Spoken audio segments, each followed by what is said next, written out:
Okay, so we're saying that we're almost at the end of our course, and we're saying everything we have learned, we have to put it into practice. Yes.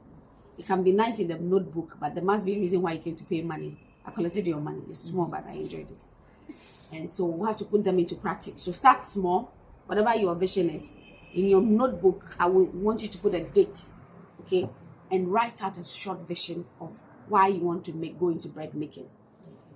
The vision, break it into the long term, short term, and medium term. So short term, medium term, and long term. Okay, make it smart, simple, measurable, attainable.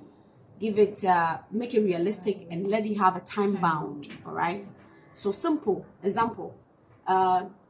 In the short term, which could be 3 months, I want to start my bakery, and I want to start producing, let's say, 25 kilogram of butter bread a day, and then 25 kilogram of sugar bread a day, making a total of 50 kilogram, which is 1 bag of flour a day. And so I want to start by, let's say, 4th October 2025. So we are giving it a time bound, and you are measuring it by saying we are going to be doing 50 kg divided into 2, half going to butter bread, half going to wheat bread, okay, by that period, right?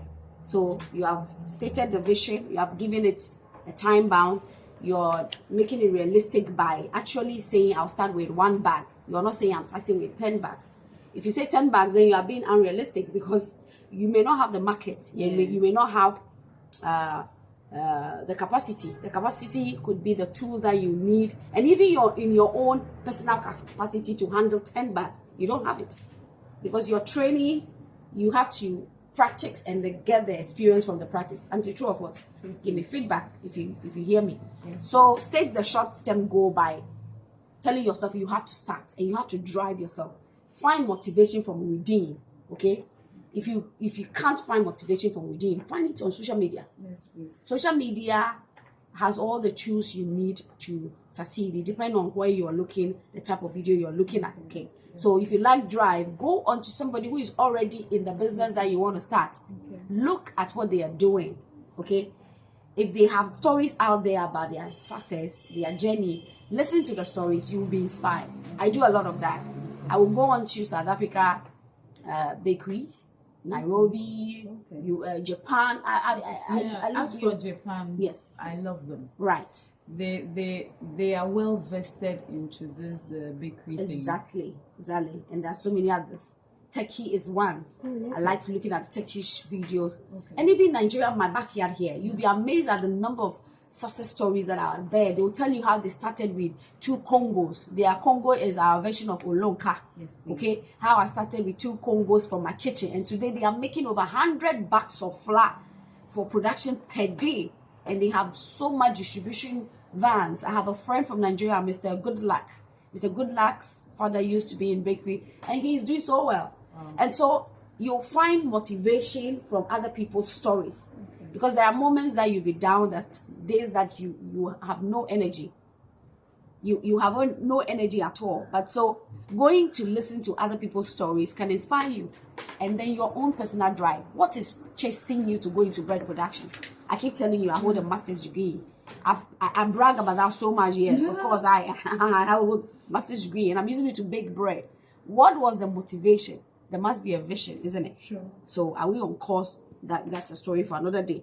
So, I mean, state the vision for yourself, break it down, and then in the medium term, state the vision. How do I want to distribute my baked goods? How do I want to scale up? What are some of the things that I want to scale up with? Do I want to stick to just bread baking, or add on? Exactly. In time, do I want to come and add on other products? So it's about you. And you need periodic training as well. Once in a while, you can pay for trainees or find the trainees online. Depending on what you want to do. I still pay for training. Yes, depending on what you're looking at. So start. When you do start, challenges will be there. The number 1 challenge you find in Ghana here would be with labor. Getting the right labor who understand your vision and to run with the vision. Because most of the bread boys, I say that because of the way they started, They don't understand standards. They don't understand rules, because we all agree that bread making was reserved for our older, uneducated, in quote, women who had no rules, who had no standard. It's just because they know and they're working on it. But now things are changing.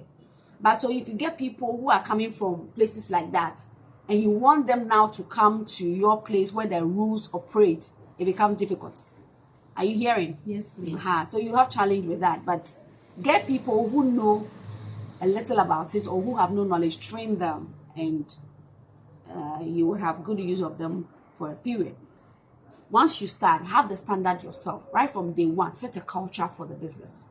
What is a culture? You must wear hairnet. You must wear the right PPE, be in apron, and wear the right shoes. And me, myself, I must appear. I always wear my t-shirt. I'm always, since you've been here, Yes, maybe yes. I don't have any other clothes to wear. Maybe. I don't maybe. But I'm always wearing my brand name. Even when I go to the market, I wear it around. It's left to church. One day, I'm going to be wearing it to church because I have to market I have to sell myself. Yeah. So create a culture. What is a culture here at my bakery? Yeah. After you have coined a name for your bakery, by all means, you have to have a name by now. Sure. Have a culture. Right from day one, when the people come in, let them come into your culture. Here we wash our hands. Yes. And you see, I'm always shouting, even you, mature people, I'm always telling you, go and wash your hands. Yes, I'm that's sorry, I don't true. care. You have to go and wash your hands. And if you pick your nose, I sack you. Because we're dealing with people's food. True, And that's true. okay. Set the culture, make sure that the people conform to the culture, and give periodic training, even to yourself and to your staff. Okay. And keep upgrading your recipe. Everything you have learned here, I keep telling you, I give you what I am using, which is working for me. Yes, I don't know it all. There are bread out there who could taste better than complete bakery's bread. And I keep telling you also, in cooking, when two people are giving the same recipes, two food can never taste the same, even with the same quantity of recipes. Yeah. Now upgrade on your recipes. Okay. What do I want to add to this recipe this woman gave me? Yeah. What do I want to subtract? This is not working for me. I use honey in making my soya bread. I don't want to use honey. I want to use something else. Okay. Honey bread is too sweet for me based on your market feedback. Okay. I want to take so and so out of it. So do what works for your business. And number 3, we're all unique. You are unique. Do not look too much onto other people's work at the neglect of the growth of yours. You can easily get depressed by looking at what someone else is doing in business. Please, we carry different graces. What will work for me will not work for you. What will work for you will not work for me. So pray to God, what do you want me to do at this particular stage? Is this a business you want for me? If it is, show me how to do it. And then do your personal part. And everything will be fine. All right? Yes, ma'am. But I'm sure we're on track. Yes, please. Good.